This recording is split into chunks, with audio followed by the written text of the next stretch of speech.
नमस्कार। इस दिल के एपिसोड में हम एक ऐसा मुद्दा जो मैं समझता हूँ कि एक नागरिक होते हुए मुझे परेशान कर रहा है कि किस तरह से समाज बदल रहा है, किस तरह से लोगों की सोच बदल रही है और किस तरह से सरकार जो भी आवाज़ उठाता है उसके खिलाफ कार्रवाई शुरू कर देती है, हर किस्म की कार्रवाई। अब सभी जानते हैं और ये तो एक इटर्नल ट्रूथ है कि इतिहास में अगर आप देखें तो कोई भी समाज हो वहाँ विरोध तो होगा, वो रुक नहीं सकता। अगर डिक्टेटरशिप हो तभी विरोध होगा, लेकिन डिक्टेटरशिप में जो विरोध करने वाला है वो थोड़ा घबराता है। कभी कभी उसको साइबेरिया भेजा जाता है, कभी कभी उसको ख़त्म भी किया जाता है। तो डिक्टेटरशिप में भी विरोध होता है लेकिन वो उजागर नहीं होता। अब लोकतंत्र में भी विरोध होता है, वो उजागर होता है और उसके लिए स्पेस होती है, जगह होती है उजागर होने की। यही तो लोकतंत्र और डिक्टेटरशिप में अंतर है। लेकिन आज के दिन लोकतंत्र देशों में भी विरोध को ऐसे तरीके से ख़त्म किया जा रहा है जिससे ये हमें लगता है कि चाहे डिक्टेटरशिप हो चाहे लोकतंत्र हो, विरोध को ख़त्म करने की, विरोध की आवाज़ को दबाने के कई तरीके होते हैं। तो वो कैसे तरीके हैं, कौन से तरीके हैं, उस बारे में हम चर्चा करेंगे। लेकिन उससे पहले मैं एक चीज़ आपको बताना चाहता हूँ, दर्शकों को बताना चाहता हूँ कि ये सरकार कहती है, जो भी विरोध करता है इनके खिलाफ, या तो कहती है कि ये एक वॉर अगेंस्ट इंडिया हो रही है, इंडिया को डिस्टेबलाइज किया जा रहा है, हमारी नेशनल सिक्योरिटी को खतरा है। एक तो ये आधार है जिसके अंतर्गत ये आवाज़ बंद करना चाहते हैं लोगों की। दूसरा कहते हैं कि जो हमारी संस्कृति है उस पर भी एक आक्रमण हो रहा है। तो हमारी तो हिंदू संस्कृति है, उस पर कोई भी आक्रमण करेगा तो हम उसको आगे नहीं, सवाल भी पूछेगा तो हम उसकी बोलती बंद कर देंगे। फिर ये कहते हैं कि भैया ये जो न्यूज़ चैनल्स हैं ये बड़ी मिस इन्फॉर्मेशन फैलाती हैं, मतलब कि सही बात नहीं बताते। तो हम तय करेंगे कि सही बात क्या है क्या नहीं, और अगर हमारे नज़रिए से ये सही बात नहीं है तो हम उसको भी बंद कर देंगे। फिर ये कहते हैं कि हम चाहते हैं कि जो सच्चाई है उसको एक दर्जा दिया जाए, और हमें मालूम है सच्चाई क्या है। तो हम सोचते हो कि अगर आप सच्चाई के रास्ते पे नहीं चल रहे तो निश्चित रूप से हम कुछ ना कुछ तो हमें करना होगा। ये चार आधार के बेसिस पे ये लोगों की आवाज़ को बंद करना चाहते हैं। तो आज के दिन हम दो ऐसे लोगों से बात करेंगे जिन्होंने ये सब सहा है और जो शुरुआत से सरकार का विरोध करते हैं।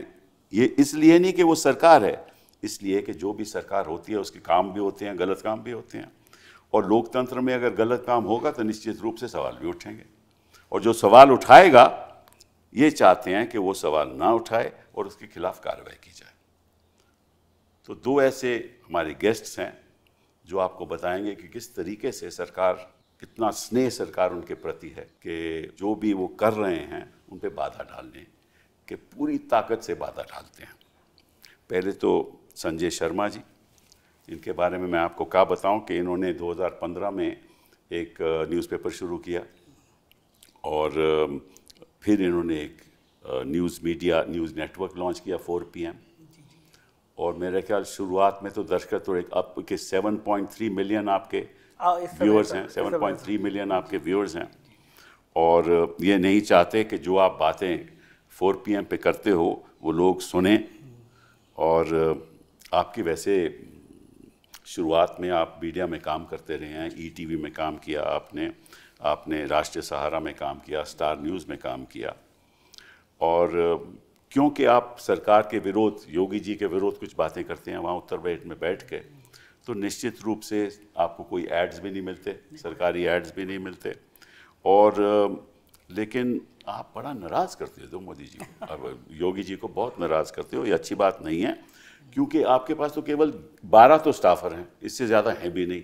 तो इनके साथ आप ऐसा माहौल पैदा कर देते हो उत्तर प्रदेश में कि जो वहाँ के जो सत्ता पक्ष में बैठे हुए हैं वो थोड़ा आपसे घबराते हैं। तो अभी हाल ही में 29 अप्रैल में आपकी ये जो 4 PM चैनल है उस पर रोक लगा दी, उसको बंद कर दिया। इसलिए बंद किया कि आप हार्ड हिटिंग बातें करते हैं और सवाल उठाते हैं। तो thank you very much for being here. शुक्रिया सर। दूसरा, नेहा जी हैं हमारे साथ, बहुत बहुत धन्यवाद। आप फोक सिंगर रही हैं और भोजपुरी में, और हम आप सुनते भी रहे हैं। आप कमेंटेटर भी हैं, पॉलिटिकल कमेंटेटर, पॉलिटिकल सैटायरिस्ट, और आपने कुछ ऐसी शुरुआत की बिहार में काबा, फिर उसके बाद यूपी में काबा, मध्य प्रदेश में काबा। तो इससे लोग बड़े आपसे नाराज़ हैं और नहीं चाहते कि आपको कोई सवाल उठाए। और पीछे क्योंकि आपने कई सवाल इनसे पूछे और आपने कहा कि हम किससे सवाल पूछें, अगर आप कोई गलत निर्णय ले रहे हो तो हम किससे सवाल पूछें। और अगर कश्मीर में 26 लोग की मृत्यु हो गई तो हम सवाल तो पूछेंगे ना। तो उससे आपसे नाराज़ भी हो गए और उन्होंने पीछे सुना है कि आपकी FIR भी दर्ज हो गई। 27 या 28 अप्रैल को FIR दर्ज हो गई। आपके खिलाफ जो आरोप लगाया गया है कि you are waging a war against India, and you are a threat to national security, और कई प्रावधान BNS के द्वारा आपके खिलाफ कार्रवाई हो रही है, कम्युनल डिसहार्मनी करते हो, ये सब चीज़ें इन्होंने आपके खिलाफ। और से कहा कि ये जो आपका चैनल है और जो आप कह रहे हैं वो पाकिस्तान में भी चल रहा है। तो इसलिए वो ऐसा लगता है कि पाकिस्तान भी आपसे प्रेरणा लेता है, तो उससे भी उनको तकलीफ़ हो रही है। ठीक है, बात करेंगे इसके बारे में। लेकिन गवाई साहब जो जज हैं सुप्रीम कोर्ट में, उन्होंने कहा है कि कोई भी चैनल आप अगर बंद करना चाहते हो तो नोटिस ज़रूरी है, बिना नोटिस के आप बंद नहीं कर सकते, अगर आपको जानकारी हो कि वो चैनल कौन चला रहा है। ठीक है। तो पहले thank you very much Neha ji for being with me. पहले तो मैं आपसे पूछूंगा संजय जी कि योगी जी का आपका इतना स्नेह क्यों है? मुझे लगता है कि पूर्व जन्म के प्रारब्ध होते हैं कि आपको ज़िंदगी में उन्नति मिलती है तो कोई एक व्यक्ति आता है आपके जीवन में और वो उन्नति का कारक बन जाता है। तो मेरे ज़िंदगी में जो ग्रह होंगे वो शायद उसमें लिखा होगा कि योगी जी जब सत्ता संभालेंगे तो मेरी सारी उन्नति तभी मिलनी है मेरे को। मुझे आप समय दें तो मैं अपनी पूरी छोटी सी संक्षिप्त यात्रा बताता हूँ। अखबार 4 PM 2015 मैंने लॉन्च किया। उससे पहले लगभग 35 साल तक मैं सहारा, जागरण, सहारा और ETV, स्टार न्यूज़ में सब काम करता था। अखिलेश यादव की सरकार थी और बहुत बढ़िया स्टोरी चलती थी, अखबार से चल रहा था। आप कहते हैं, वो कहते हैं कि आप अखिलेश जी के बड़े नज़दीक। अभी वही बता रहा हूँ सर मैं आपको। सरकार बदल गई, सरकार बदल गई, अखबार का स्टाइल वही था, अखबार वायरल होता था खूब। शाम को अखबार कोई था नहीं, ग्लॉसी बेहद छपता था। 5 महीने बीते, मुझे योगी जी के सबसे भरोसेमंद अफसर ने बुलाया, मेरे भी पुराने संबंध थे, और मुझसे कहा, लाइन यही थी कि संजय बाबा तुमसे बहुत नाराज़ हैं। और मैं समझ गया मुझे क्यों बुलाया गया। मैं फाइल लेके गया तो मैंने उनसे पूछा, बाबा मुझसे क्यों नाराज़ है, CM क्यों नाराज़ है? बोले, महाराज जी को लगता है कि तुम अखिलेश के आदमी हो। मैंने कहा, अच्छा क्यों लगता है? बोले, अखिलेश जी तुम्हारे घर जाते थे, गए हैं तुम्हारे घर, तो उनके घर जाते थे रेगुलर, उन्होंने मैगजीन को तुम्हारी लॉन्चिंग करी। तो मैंने उनसे ये कहा कि पहली बात तो मुख्यमंत्री मेरे घर आए थे, कोई गुंडा माफिया अपराधी मेरे घर नहीं आया था। फिर मैंने उनको फ़ोटो दिखाया, मैंने कहा मेरे ऑफिस में अखिलेश जी की सरकार के टाइम में भारतीय जनता पार्टी के प्रदेश अध्यक्ष लगभग हर 10 दिन बाद आते थे, चाय पीते थे, समोसा खाते थे। बीजेपी के कई मिनिस्टर भी मेरे आते थे। इतना ही मतलब चाय और समोसा, और तो नहीं कुछ? नहीं, वो बीजेपी वाले लोग छुप के पढ़ते नहीं, बता भी सकते बाकी बातें मैं। तो मैंने कहा कांग्रेस के लोग भी आते हैं, सपा के भी आते हैं, मेरी नेचर अच्छी है, सब आते हैं। और मैंने कहा अखबार के दफ्तर में तो कई अपराधी किस्म के लोग भी आते हैं, सो घोषित नेता हैं लेकिन हैं अपराधी, वो भी आते हैं। तो अखबार का दफ्तर शिव जी की बारात होता है। फिर मैंने उनको फाइल दिखाई, मैंने कहा मैं शपथ पत्र दे सकता हूँ, सूचना विभाग में हर दिन का अखबार जमा होता है। मैं कहा समाजवादी पार्टी की सरकार में मुझसे ज़्यादा अगर समाजवादी पार्टी के खिलाफ किसी ने लिखा हो तो मैं कल अखबार बंद कर दूंगा। व्यक्तिगत मैं किससे मिलता हूँ कोई मेरे आता, ये पैमाना नहीं है। एज ए पत्रकार मेरा अखबार बोलता है। हेडिंग लगाता था मैं, समाजवादी पार्टी की सरकार में एक DGP ने थोड़ा सा अपराध सा किया था, एक अपराधी की मदद की थी और ऑन रिकॉर्ड की थी, तो मैंने हेडिंग लगाई थी DGP बिकता है, बोलो खरीदोगे। अखिलेश सरकार के एक मिनिस्टर ने गाली बकी तो मैंने गालियाँ छाप दी थी। और मैं देखता था कि अखिलेश जी मुझसे बैठते हैं, 2-2 घंटे बात करते हैं, गाड़ी से छोड़ने आते हैं, तो मैं उनका तापमान देखता था, ये शख्स मुझसे कब कहेगा कि तुम मेरे दोस्तों की खबर क्यों छाप रहे हो। और ईमानदारी से मैंने इतने सारे नेताओं को बहुत करीब से देखा है, देश के बड़े बड़े नेताओं को देखा है। मैं दावे के साथ कहता हूँ ये सहनशीलता शायद मैंने किसी नेता में नहीं देखी होगी। मुझे लगता था ये मुझसे कहेंगे, लेकिन उन्होंने मुझसे कभी खबर को नहीं कहा, मैंने उनसे काम को नहीं कहा। अगला ऑफर ये था कि संजय तुम्हारा अखबार चूंकि पहला पेज बड़ा क्रिस्पी टाइप का होता है, कभी प्रियंका जी ट्वीट कर दे रही हैं, कभी केजरीवाल कर दे रहे हैं, कभी अखिलेश कर दे रहे हैं, सरकार के खिलाफ माहौल बन रहा है, देखो कोई और अखबार छाप नहीं रहा है। तो मैंने कहा यही बात मैं आपको समझाना चाह रहा हूँ कि मेरे अखबार को 2.5 साल हुआ है। आप जिन बड़े अखबारों की बात कर रहे हैं वो 5वीं पीढ़ी है तब वो अखबार बन पाए हैं, इतना संघर्ष है। मेरे अखबार 2.5 साल में इतना बड़ा हो गया कि आपको तकलीफ होने लगी। तो मैंने कहा सारा खेल देश में ब्रांड का होता है। मैं 2.5 साल में इतना बड़ा ब्रांड खड़ा कर पाया, ये बहुत बड़ी बात होती है। तो इसीलिए मैं छापता हूँ क्योंकि बाकी लोग नहीं छापते, बाकी लोग के धंधे होते हैं, मुझे उस पर कुछ कहना नहीं है। अगली बात ये थी कि सरकार के पास बहुत बजट है सूचना में। हर साल हम तुम्हारे अखबार को 10 करोड़ का विज्ञापन देंगे, माहौल ख़राब है, मत छापो पहला पेज। तो मैंने कहा देखिए ये पैसे के चक्कर में अखबार जिसको बच्चे की तरह पाल रहा हूँ मैं, इसकी हत्या कर दूँ, संभव नहीं है। हम सरकार के खिलाफ नहीं छापते, सरकार जो नहीं कर रही है, जो करना चाहिए उसका हम वो छापते हैं। हमने उस सरकार में भी छापा, इस सरकार में भी छाप रहे हैं, हम किसी के खिलाफ आप अच्छी बातें नहीं सरकार के बारे में लिखते ना। मैं देखो अच्छा काम करने के लिए तो सरकार आती है और बाकी सब तो अच्छा ही छाप रहे हैं। अच्छा। सरकार जो अच्छा नहीं कर रही है वो भी छाप रहे हैं, कदम आगे बढ़ के छाप रहे हैं। मैं उनसे मना करके आया, अगले दिन एक दरोगा मेरे ऑफिस में आया चिट्ठी लेकर, और उसमें नाम और पता फर्जी था, मतलब लल्लू माल और पठान टोला, कोई भी नाम पता नहीं था। और मुझसे उसमें लिखा हुआ था कि मैंने बड़ी अकूत संपत्ति कमा ली है और इस नाते से मेरे खिलाफ आर्थिक अपराध अनुसंधान की जांच सेटअप कर दी गई। मैं चौंका, मैंने कहा ये पत्रकारों पे कब से होने लगा? मैंने कहा स्वागत है इसका भी, क्योंकि मैंने उसी समय उन अफसर को फ़ोन किया। मैं कहा जिन पे ये ऐसी संपत्तियाँ होती हैं वो सरकार से लड़ते नहीं हैं, सरकार से दोस्ती करते हैं। उसके सर कुछ दिनों बाद 2 गाड़ी में भर के लोग आए और मेरे ऑफिस पे हमला हो गया। Really? मैं ऑफिस में था नहीं, पूरा ऑफिस तोड़ दिया गया, मैंने FIR कराई। उसके तत्काल बाद मेरा अखबार मेरी पत्नी के नाम था। उत्तर प्रदेश के सबसे चर्चित अफसर हैं, STF के हेड है अमिताभ यश, कई सारे उनके ऊपर आरोप लगते रहते हैं एनकाउंटर वगैरह के। तो मेरे एक STF के खिलाफ खबर छपी और उन्होंने अपने नाम से क्रिमिनल डिफॉर्मेशन मुझ पर मेरी पत्नी पे कर दिया। तो मैं हंसा, मैंने कहा माफिया लोग भी लड़ते हैं तो परिवार की पत्नियों को बीच में नहीं लाते, लेकिन अच्छा है अगर आप लोगों का स्तर यही है, मैं वो स्वीकार है। उसके कुछ ही दिन बीते सर अगली कार्रवाई फिर हो गई। आम आदमी पार्टी के सांसद संजय सिंह मेरे ऑफिस में आए, मैंने उनको इंटरव्यू किया। इंटरव्यू करने के बाद जैसे ही वायरल हुआ, वहाँ पे पत्रकारों को सरकारी मकान मिलते हैं। अच्छा। 500-700 पत्रकारों को मिले होंगे। इंटरव्यू वायरल होने के 24 घंटे के अंदर 100 पुलिस वाले आए, मेरा सरकारी मकान मुझसे खाली करा लिया गया। जो राज्य स्तर के मानता सरकारी मकान सारे पत्रकारों को मिलते हैं वहाँ पर। उत्तर प्रदेश में पत्रकारों को सरकारी मकान मिलते हैं। अभी भी 600-700 पत्रकार ऐसे हैं जिनको सरकारी मकान मिले हुए हैं, उत्तर प्रदेश में मिलते हैं। अच्छा। लेकिन खाली कराने के लिए मैं, चूंकि संजय सिंह का इंटरव्यू था, मेरा अगले दिन 24 घंटे में वो मकान खाली करा लिया गया। उनको जरूरत होगी ना उनको जरूरत होगी, मेरे मकान की जरूरत होगी, मैं मान सकता हूँ। इसमें मैंने कहा कुछ आपत्ति नहीं करी। उसके तत्काल बाद सर राज्य स्तर की मान्यता प्राप्त संवाददाता समिति होती है, मैं उसका वाइस प्रेसिडेंट था। मेरी मान्यता खत्म करी गई और आज सरकार को बने हुए 7 साल से ज़्यादा समय हो गया। मेरे पास सचिवालय पास भी नहीं है। अच्छा। वहाँ पे पान की दुकान चलाते हैं और ठेला लगाते हैं, वो भी पत्रकार बन गए हैं, उनकी सबकी मान्यता है, लेकिन मेरे पास सचिवालय। लेकिन मुझे फ़ायदा ये हुआ कि जो मेरे ऊपर ये कार्रवाई हो रही थी, मैंने 18 में बोलना शुरू किया। और जब मैंने बोला, जब ये हमले हो रहे थे, तो पूरी दुनिया का ध्यान गया कि एक उत्तर प्रदेश में एक जर्नलिस्ट ऐसा है जो मोर्चा संभाल रहा है, जो मोर्चा सेकुलरिज्म का संभाल रहा है। तो उसका नतीजा हुआ, जब मैंने यूट्यूब किया तो उसका विस्तार इतनी तेज़ी से हुआ कि मैंने सपने में भी नहीं सोचा था कि ये विस्तार इतनी तेज़ी के साथ हो सकता है। तो आपने जो सवाल पूछा, मैं उसमें शुक्रिया योगी जी कहूँगा। मेरे को एक दिन NDTV ने बुला के पूछा था कि आप लगातार 1 साल से यूट्यूब में नंबर 1 बने हुए पॉलिटिकल कमेंटेटर में, कारण क्या है?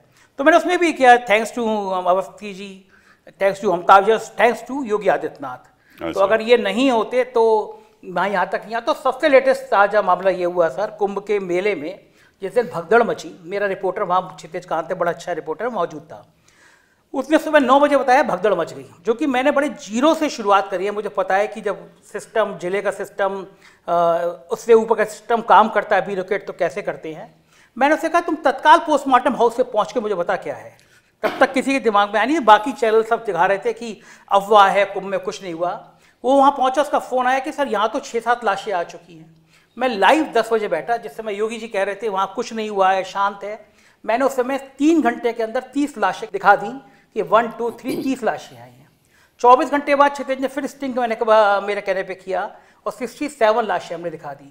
उससे हड़कंप मचना था। सीएम ने ट्वीट नहीं किया, प्राइम मिनिस्टर तो ने आपको ट्वीट कर दिया। जब ये तो सब बात तो ऑब्वियसली है कि आपको जब इन्होंने बंद किया 4 PM कोई नोटिस नहीं दिया? कुछ नोटिस नहीं दिया। और सर वो उसमें लास्ट लाइन की जब कुंभ वाली रिपोर्टिंग कराई उसके बाद से मुझे पता चला पिछले 3 महीनों में ईडी को 3 चिट्ठी आ चुकी है मेरे खिलाफ कार्रवाई करने के लिए। और लेटेस्ट 29 तारीख को सुबह एक यूट्यूब से एक लेटर मेल आता है कि भारत सरकार ने कहा है कि नेशनल सिक्योरिटी के लिए खतरा है, इसलिए आपका चैनल ब्लॉक किया जाए।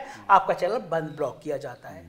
मुझे सबसे अफसोस ये कि नेशनल सिक्योरिटी के नाम पे नहीं करना चाहिए। देश, मैं कहीं इस देश को मोदी जी और शाह साहब से ज़्यादा प्यार करता हूं, तो इस नाम पे बंद नहीं करना चाहिए था। आप कहते थे कि मोदी जी को पसंद नहीं है, शाह जी को पसंद नहीं है, आपको बंद कर दिया, तो मुझे अच्छा लगता है कि नेशनल सिक्योरिटी के नाम पे बंद नहीं करना चाहिए था। ये मुझे दुख है।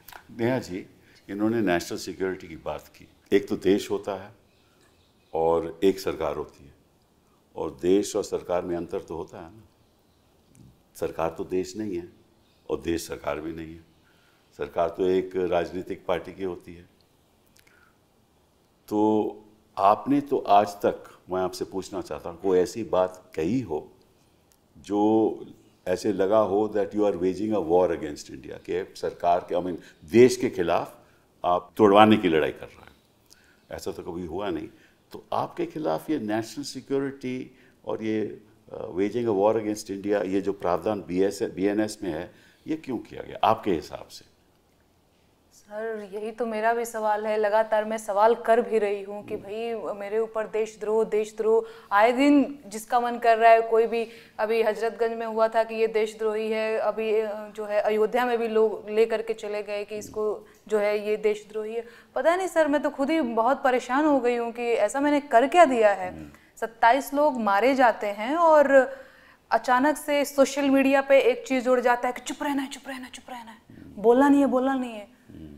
हमको भी लगता है अच्छा ठीक है, 5-10 मिनट चुप हो जाते हैं, लेकिन होता क्या है, 3-4 दिन बाद मुद्दा भूल जाते हैं लोग। जैसे बालासोर में रेल दुर्घटना हुआ, वहाँ पे हमने देखा कि रेल मंत्री जी इतनी सारी लाशें ऐसे बिखरी हुई हैं और वंदे मातरम का नारा लगा रहे हैं। आप बोलिए ना, राम नाम सत्य है, इतने सारे लोग मारे गए हैं।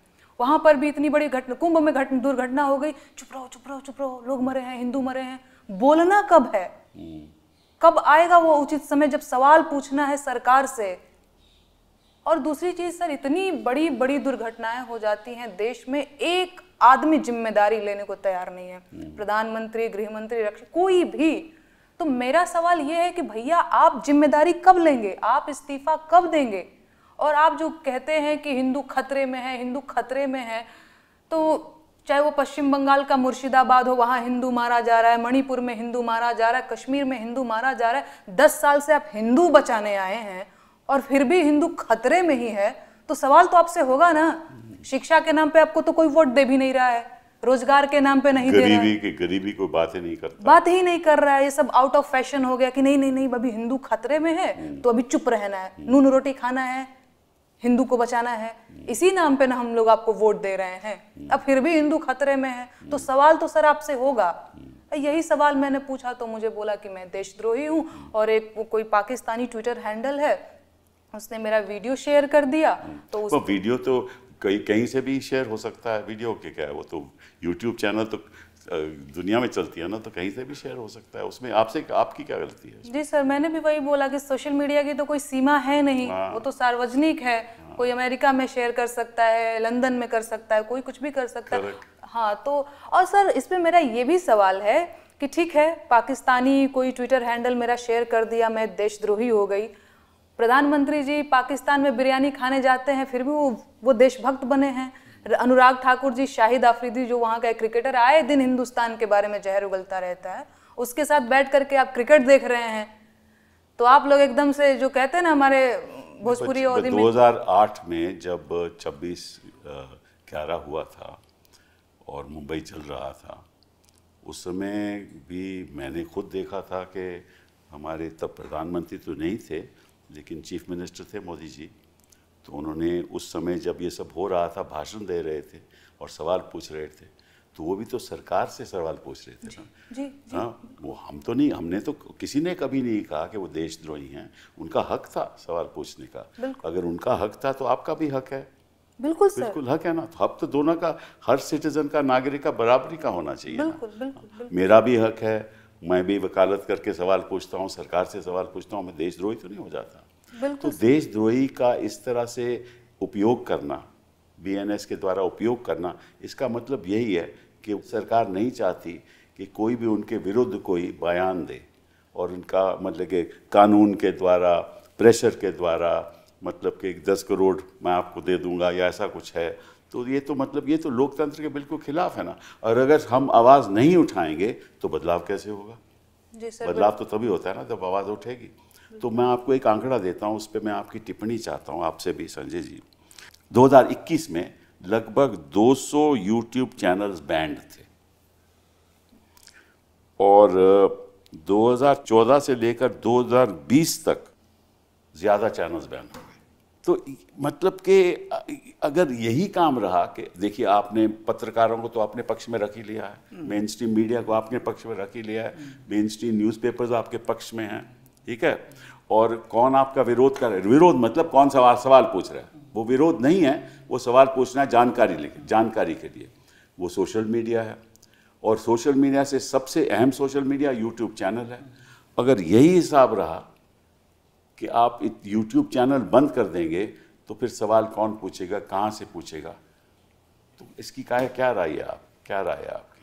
सर बिल्कुल, और ये लोकतंत्र के लिए बहुत जो है ये खतरनाक है। और मैंने तो देखा है, प्रधानमंत्री जी अक्सर बोलते भी रहते हैं कि लोकतंत्र में आलोचना होनी चाहिए। आजकल लोग आलोचना ही नहीं कर रहे हैं। हाँ, तो मैंने भी सुना है। नहीं तो लोकतंत्र बर्बाद हो जाएगा। और जब मैं आलोचना कर रही हूँ तो मेरे ऊपर देशद्रोह का मुकदमा ये लोग कर। ये आलोचना नहीं है, वो कहते हैं कि आप सरकार को मतलब कि डायरेक्टली लोगों को अटैक कर रहे हैं, ये गलत बात है। This is what they are feeling. नहीं सर, बिल्कुल ये आलोचना है। और आपने किसी व्यक्ति को आज तक अटैक किया? व्यक्ति को? हाँ। नहीं सर, कभी नहीं। नहीं, कभी नहीं। हमेशा मैंने सवाल, किस किस्म का अटैक रहा आपका? सवाल रहा है जैसे अभी ये मतलब आप कहते हैं कि यूपी में काबा जी, तो क्या मतलब, इसका मतलब क्या है? बिल्कुल, मैं सर आपको 2 लाइन गुनगुना करके भी बताना चाहूंगी हाँ। कि खत्म रोजगार बा, बाबा के सरकार बा, हाथ रस के निर्णय जो हत लड़की के परिवार बा। कहाँ बा? अरे मंत्री के बेटवा बड़ी रंगदार बा, किसानन के छाती पे रौंदत मोटर कार बा, ए चौकीदार बोला के जिम्मेदार बा। का बा? कोरोना से लाखन मर गईले, लाशन से गंगा भर गईले, टिकठी या कफन नोचत कुकुर बिलार बा। ए बाबा का बा? अरे राम राज के झांकी बा, काशी मथुरा बाकी बा, गोरखपुर में खून से रंगल गोतल पूरा खाकी बा। अरे का बा? जिंदगी झंड बा, फिर भी घमंड बा। तो ये सवाल है सर। बिल्कुल, और इसमें कई सवाल जुड़े, इसमें कई सारे सवाल हैं, चाहे वो हाथरस वाली बात हो गई, चाहे कोरोना में इतने सारे लोग मर गए ऑक्सीजन के अभाव में। मेरी अपनी सास, रेमडेसिविर उनको नहीं मिला, वो मर गई। और सच में गंगा के किनारे लाशें ऐसे ही बिखरी पड़ी थी, और कफन सर आप समझते होंगे जो उड़ाया जाए, तो उसको कुत्ते बिल्ली नोच करके खा रहे थे। हाँ, ये दृश्य हमने देखा कोरोना में। तो जब मैं सवाल करती हूँ, चाहे वो मंत्री जी के बेटे जो थे वो किसानों के ऊपर थार से रौंद दिए थे, चाहे वो वाली घटना हो, तो मैंने, क्योंकि मैं लोकगीत लिखती हूँ, गाती हूँ, तो अपने गीतों के माध्यम से इन सारे मुद्दों को उजागर करने की कोशिश करती हूँ। तो जब ऐसा मैंने किया तो मेरे ऊपर FIR किया। अच्छा, वो फर्जी था। अच्छा, हाँ, वो फर्जी था। बाद में मैंने MP में काबा कमिंग सून करके एक, आपने शायद देखा होगा कि एक BJP का नेता था, वो आदिवासी के ऊपर पेशाब कर रहा था, सीधी वाला जो पेशाब का। करेक्ट, वो बात आपने रखी थी सब। जी, तो एक कार्टून शेयर किया था, उस पे भी FIR कर दिया। अभी वो सुप्रीम कोर्ट में चल रहा है मामला। अच्छा, तो मुझे तो आप तो विधि विशेषज्ञ हैं और आप ज्यादा जानकार हैं, तो मुझे आपसे भी जानना है कि इस तरीके से तो मैं बहुत परेशान हो जाऊंगी, मैं अपना काम कब करूंगी? इसीलिए तो हमने आपको इस प्रोग्राम में बिठाया है। इसीलिए तो बिठाया कि आप दर्शकों को बताओ कि इसमें गलत क्या है। जी सर, जी, ठीक है ना। हम भी तो देखिए, हम रोज लड़ाई लड़ते हैं। किससे लड़ते हैं? सरकार से। जी। अक्सर हमारे मुकदमे जो होते हैं सरकार के खिलाफ होते हैं। ये तो मतलब जब तक सरकार के खिलाफ नहीं करोगे तो उस शख्स को न्याय कैसे मिलेगा? हम तो न्याय के लिए लड़ रहे हो, तो आप भी न्याय के लिए लड़ रही हैं। एक तरीके से आप भी, आपका जो संघर्ष है वो केवल ये जानने के लिए कि ऐसा क्यों हुआ और इसकी जवाबदेही कौन देगा, और ये निर्णय किसने लिया, और ये गलत था आपके हिसाब से। तो कोई वहाँ ये तो यही चाहते हैं ना कि आप सवाल नहीं पूछो। तो आप बताइए संजय जी, आपकी क्या प्रतिक्रिया है इसमें? नहीं, बिल्कुल ये चाहते हैं, लेकिन मैं कह रहा हूँ ये जो करना चाहते हैं कभी कभी पलट के अच्छा हो जाता है। अगर मोदी जी चैनल नहीं मेरा बंद कराते तो मेरा सौभाग्य नहीं होता कि आज मैं आपके सामने बैठा हूँ। वो तो आपके सामने बैठना मेरे लिए सपने जैसा था कि आप आए। और दूसरा, अब सबको ये पता चल गया कि जब FIR करोगे नेहा पे और संजय शर्मा पे तो पीछे एक नाम है कपिल सिब्बल का। तो अब तुम हमें डरने की, हमें नेहा की जरूरत नहीं है। अगर आप हमारे साथ बैठे हैं तो ये ऐसी 10 FIR कर दे, हमें कोई चिंता की बात नहीं। ये कॉन्फिडेंस आज और आ गया। दूसरी बात, सवाल हमने देश के खिलाफ इतना पूछा कि मोदी जी पहलगांव में सिक्योरिटी नहीं थी तो जिम्मेदारी किसकी है? जिम्मेदारी आपकी है। आप कह रहे हैं कि आप वो कह रहे हैं, देखिए मैं उनकी भी मन की बात आपको बता दूं। वो कह रहे हैं कि इस समय आपको ये सवाल नहीं पूछना चाहिए, क्योंकि इस समय देश इसी स्थिति पे है और इसी गंभीर स्थिति है कि कोई भी आप सवाल पूछोगे उसका फायदा किसी और को होगा, इसलिए इस समय आपको सवाल नहीं। हमको भी लगा था सर कि देश इस स्थिति में है, क्योंकि प्रधानमंत्री अपना सऊदी का दौरा वापस करके आए थे। हमें भी लगा था उस दिन की देश स्थिति में, लेकिन वो तो 24 घंटे बाद बिहार में रैली कर रहे थे, चुनाव की रैली कर रहे थे। वो तो जरूरी था, वो मंच पे बैठ के हंस रहे थे नीतीश कुमार के साथ। रैली तो जरूरी होती है ना, बिल्कुल, तो राजनीतिक बात है। बिल्कुल मैं मानता हूँ। उसके बाद वो 9 घंटे फिल्मी हीरो हीरोइनों के संग बम्बई में थे। उसके बाद कल वो केरल में दूसरी शर्ट पहने हुए थे, शाम को तीसरी शर्ट पहने हुए थे, वहाँ चंद्रबाबू नायडू और डिप्टी CM के संग मंच पे हंस रहे थे। तो हमको लगा नहीं कि गोदी मीडिया के चैनलों के अलावा देश में कहीं सीरियस है कुछ मामला। हमको तो लगा खत्म हो गया, जैसे पुलवामा में खत्म हो गया। आज तक हमें नहीं पता, हम क्यों नहीं पूछे भारत के नागरिक होने के नाते कि 350 किलो RDX उन सड़कों पर कैसे घूम रहा था? हम क्यों सतपाल मलिक का इंटरव्यू नहीं करें? उन्हें तकलीफ है कि सतपाल मलिक का हमने 3 बार इंटरव्यू किया, गवर्नर रहा है वो आदमी, वो बता रहा है कि पुलवामा का सच क्या था। तो देश में कौन सा माहौल खराब है? आप केवल मीडिया के चैनलों पे आप मीटिंग बुला रहे हैं कि 3 सेना के प्रमुख बैठे हुए हैं, रक्षा मंत्री बैठे हुए हैं, उससे पहले एडवाइजरी जारी कर रहे हैं कि सेना के बारे में कोई बात नहीं करेगा, और आप जो मीटिंग कर रहे हैं उसकी रिकॉर्डिंग चैनलों पे चल रही है। ये कौन सी मीटिंग होती है प्राइम मिनिस्टर की? टीवी चैनलों पे कॉन्फिडेंशियल मीटिंग चल रही है, फिर टीवी चैनलों बयान दिए कि हमने सेना से कह दिया कि आपके हाथ खुले हैं, टाइम फाइनल कर लीजिए। हम क्या दुश्मन को बताते हैं कि हमने सेना को ये कह दिया? ये कौन सा हो रहा है?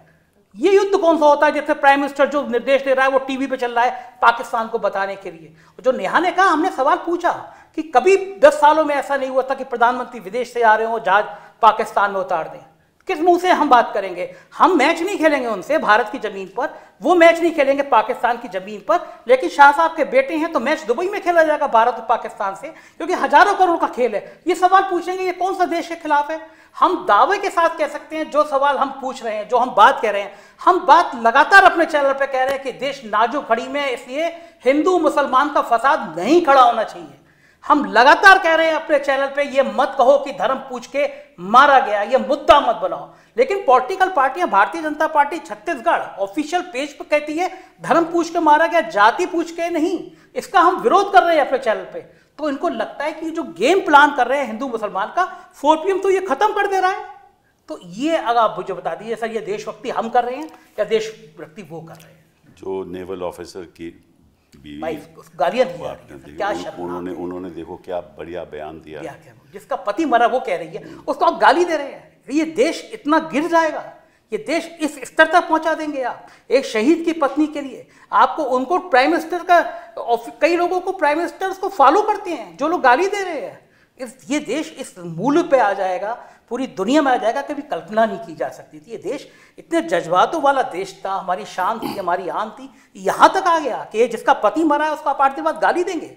और जो ये बात का विरोध करेगा उसको आप नेशनल सिक्योरिटी का तो चैनल बंद कर देंगे। आप चैनल बंद कर दो, अखबार बंद कर दो, हम चौराहे पे बोलेंगे, गली में बोलेंगे, जब तक जेल में डालोगे तब तक बोलेंगे। सर, आवाज़ें बंद नहीं होनी चाहिए, क्योंकि एक आवाज़ बंद होनी चाहिए, 2 होनी चाहिए। ये मुल्क इन आवाज़ों से चलेगा जो आवाज़ें इस सिस्टम का सच दिखाने के लिए जरूरी है। जो कॉलोनियल पार हमारी आवाज़ नहीं बंद कर सकी, तो ये लोग कौन होते हैं? बिल्कुल ठीक बात है, बिल्कुल ठीक बात है। लोकतंत्र में तो आवाज़ उठाना तो हमारा संवैधानिक हक है। बिल्कुल। उस हक के तो अगर कोई छीनेगा तो फिर हम तो यही उम्मीद करेंगे कि जो हमारी जुडिशरी है, न्यायपालिका है, वो हमारे हक बहाल करे।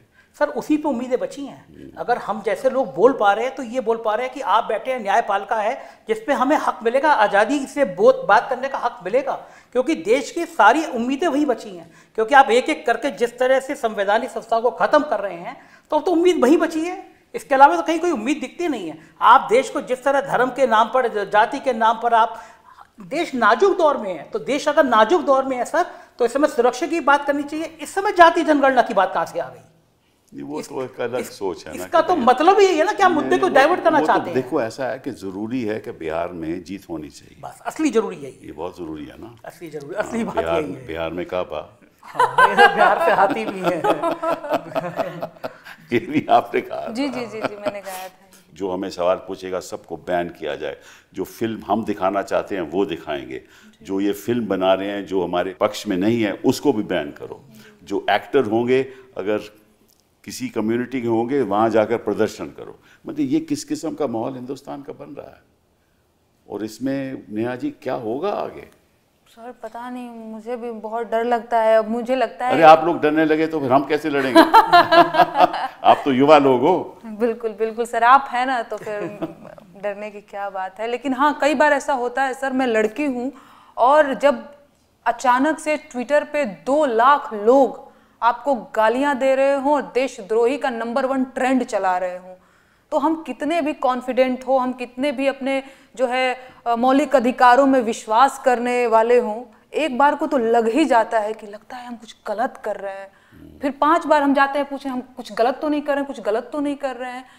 तो सर ये माहौल तो बन ही जाता है। लेकिन एकदम सही बात है, अगर हम अपनी मेडूसा जी ने देखो कह दिया ना कि वापस ले लिया जी, क्योंकि अल्टीमेटली एक रोजगार की भी तो बात है ना। जी जी बिल्कुल बिल्कुल बिल्कुल। हर तरह से परेशान करती है सर। मुझे एक वो लाइनें है ना कि ऐसा लगता है हर इंसान के लिए ज़िंदगी को मेरा पता याद है। मेरे ट्विटर को 1 साल से शेडो बैन कर रखा है। मुझे लगता था ट्विटर बड़ी इंडिपेंडेंट बात है।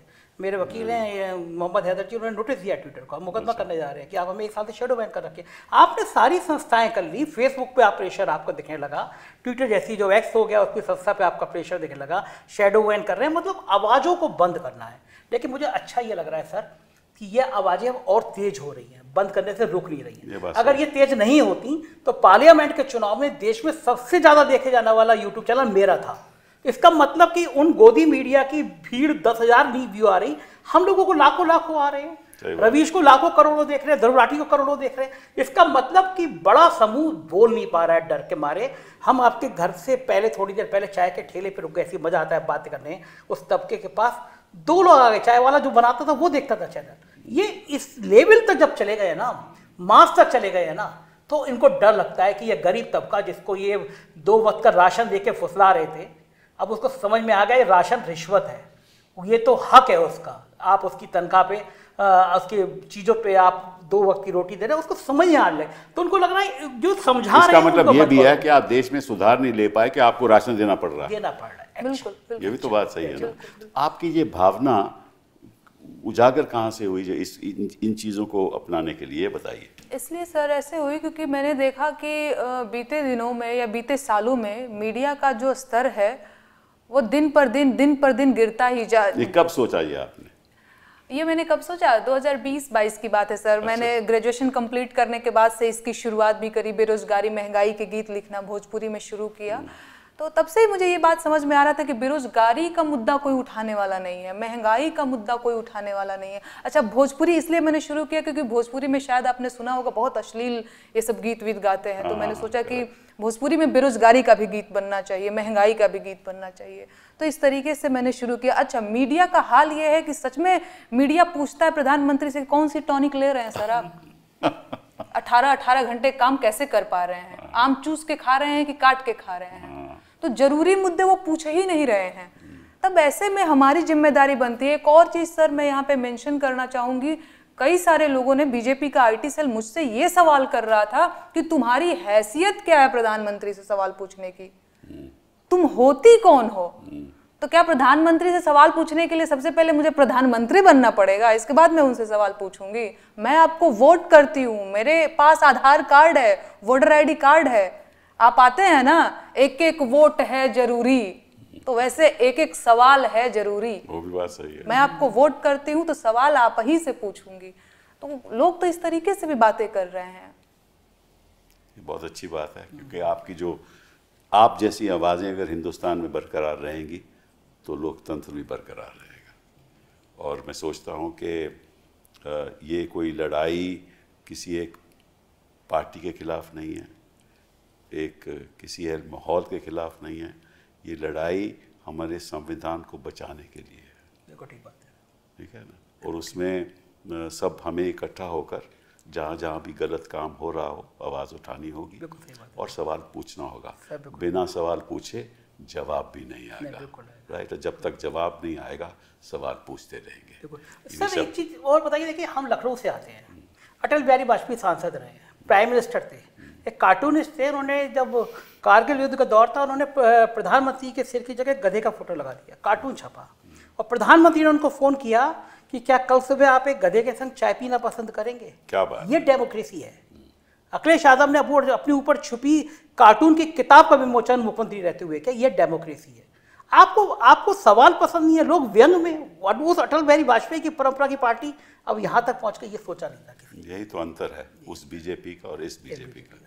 और हम सोचते हैं कि शायद बदलाव हो, और निश्चित रूप से 2029 में तो होना चाहिए।